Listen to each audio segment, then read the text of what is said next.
This year, I spent lots of time playing online both with Dan and Dave.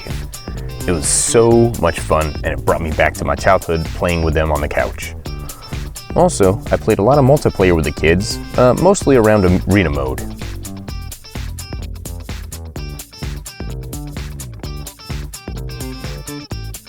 I started off by getting back into the multiplayer games with Dan and Dave. And I really got into it as I was figuring out my webhook app that I made with First and Flask and then Fast API. I needed to play lots of games in order to keep, hitting the webhook.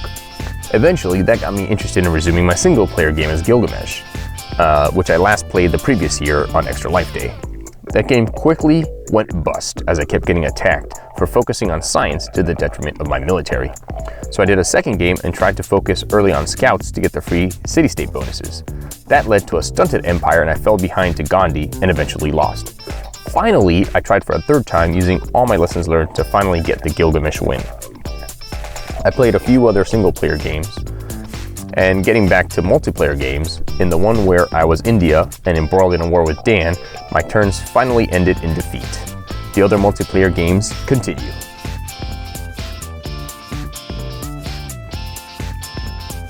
Midway through the year, Dan told me about card-based roguelike games like Monster Train and Slay the Spire. Unfortunately, I couldn't remember the titles he had told me about, so when Dicey Dungeons was on sale on GOG, I bought it thinking this is one of the ones he had told me about. It turned out to be a fortunate mistake since I really enjoyed the heck out of Dicey Dungeons. The sense of humor and gameplay were right up my alley. I couldn't get enough of this game for a few weeks.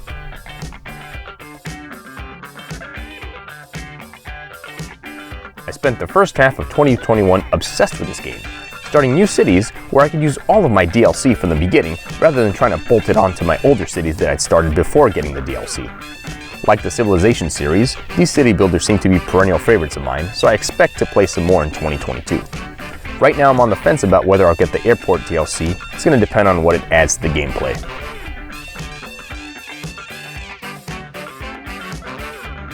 Given how late in the year I got this game, the fact that it appears in such a high position on the list is indicative of how addictive I found it. Runs usually took me way longer than Dicey Dungeon runs, whether I was winning or losing, and that also contributed to the time. But once I got started, I just wanted to play all the time, even breaking my rule of not getting up to play once I'd gone to bed. I still have to beat it with the Watcher, so I intend to play some more in 2022. I started off the year with the kids requesting to watch me play, just like they had the year before. The request petered off as they got old enough to play more games on their own, so I started playing less and less throughout the year. I'd still like to beat at least one run through the final dungeon before buying Darkest Dungeons 2, but that may be years out at my current pace.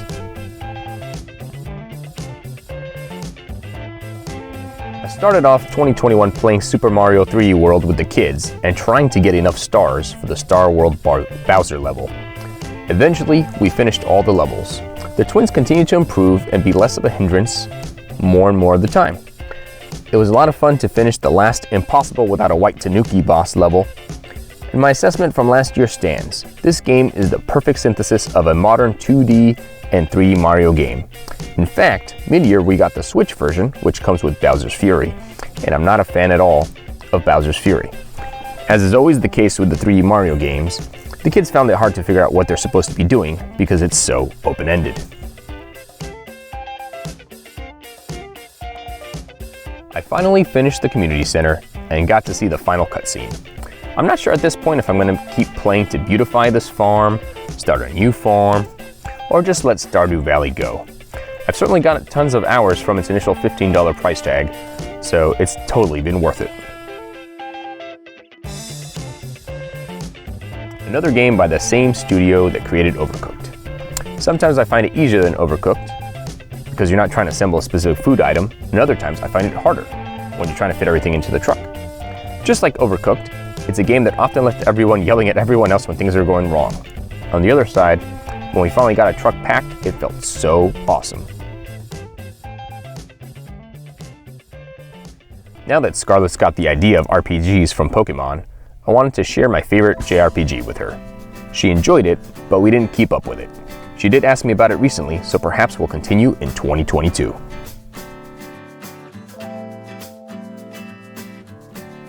Lots of folks have been saying lots of positive things about this game, but it was the game's nomination for the 2021 Hugos that got me to check it out this year. It's definitely one of the most innovative roguelites I've played, and one of the few that actually has a story to it. I've added it to the rotation for 2022, so expect to see it again.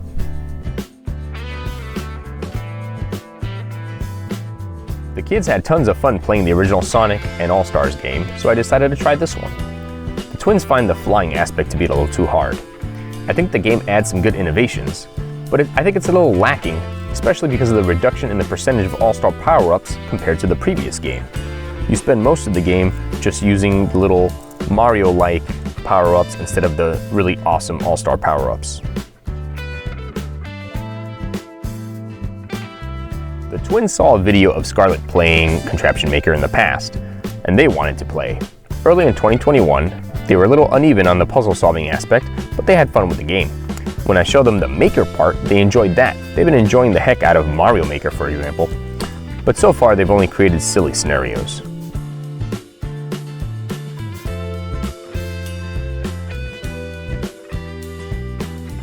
Tetris is one of the oldest games I've ever played, starting with the Game Boy version when I was a little kid.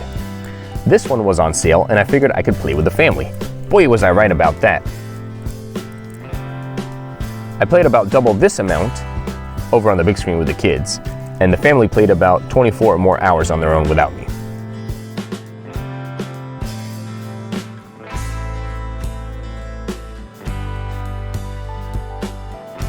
Another perennial favorite of the kids, we played a little more Worms Reloaded this year. Dan really enjoyed playing Outer Wilds, and he gave it to me as a present. I had no idea what the story was going to entail as I started it, but it unfolded in such a wonderful way.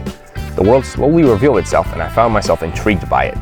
The biggest obstacle to my continuation of the game was the fact that I got stuck, and like a point-and-click adventure game, I wasn't sure what to do without consulting an FAQ.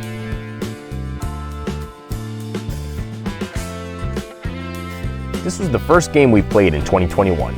The kids wanted to play after they saw my 2020 wrap-up. They're slowly getting better at understanding where the ball is and what they have to do strategically to win. After an initial bout of sessions, we didn't really play again until the kids caught a past video of us playing Rocket League on YouTube. I played a little more with the kids and surprisingly got really far with Sam, almost to the end of the game.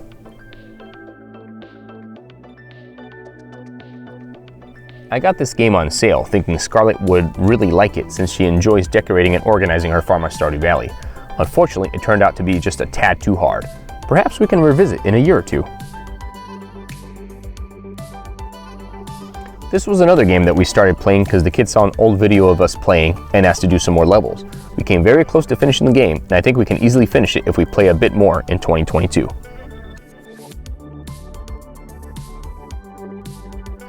Sam requested we play this game because it's got dinosaurs, and so we did.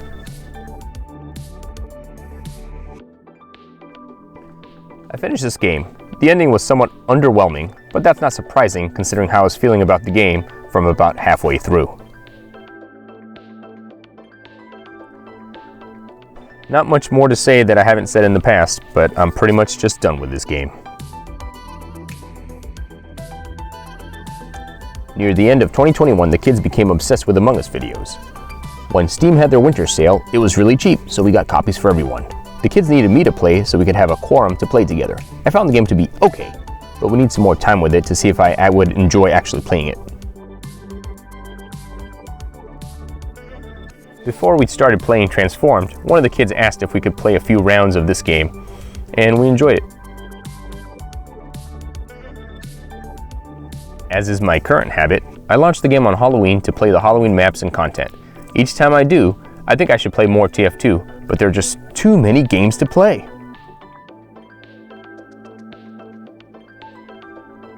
Early on in 2021, I made a play for some achievements in my one FTL session.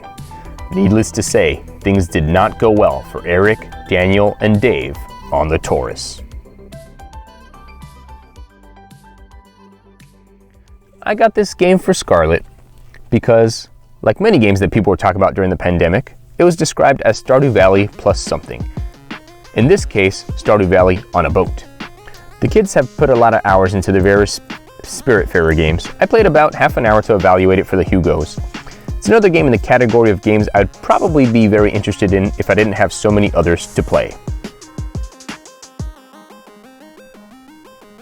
I tried to make a little more forward progress in this game. I ended up watching a couple cutscenes and then being sent on a fetch quest. This is what derailed me from my organized progression through my video game list. The next game to play is The Witcher 2, and I just don't want to. This was an interesting comic strip interface over a point-and-click adventure. The dialogue was interesting, and it seemed as though the developers came up with an unusual story. But it just wasn't enough to hook me when I got stuck, and I couldn't figure out what to do next. I returned to Gwent in 2021, but was almost immediately turned off from casual play. It seems the developers have gone all in on the campaign-style play where you have a few months to get to the end of the campaign and earn the keys, barrels, and cosmetic items. This is perfectly fine if this is your main game and you're playing somewhere between once a day and every couple days. If, like me, you might hit the game once a month, it serves as a bit of a discouragement. Additionally, it makes me less likely to pay for the campaign since I won't get my money's worth.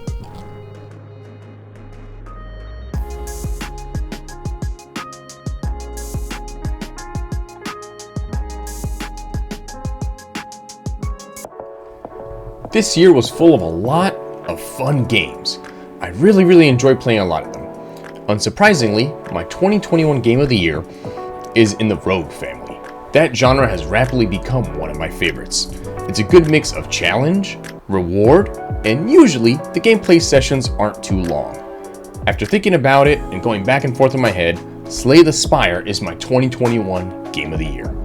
As I said before, even though I got it almost at the end of the year, it ended up being one of my most played games. The runners-up were Dicey Dungeons, Hades, and somewhat out of left field, Puyo Puyo Tetris. Dicey Dungeons had the humor and got the challenge just right. Hades combined a Zelda-like experience with a roguelite, and Puyo Puyo just brought me tons of joy with all my family.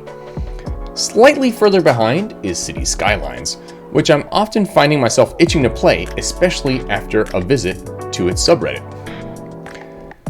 Based on what I had read about the game, the beautiful artwork, and how much time the kids have spent playing it, I'm somewhat surprised I didn't like Spiritfarer. I may just need to give it more time, but it didn't hook me like I thought it would. I will say that one thing in its favor is that it really seems to give off peaceful vibes. It could be a nice game to throw on after a rough day. And that's my 2021 set of games. It's been great, and I hope you guys join me next year, or rather this year, for my 2022 games. See ya!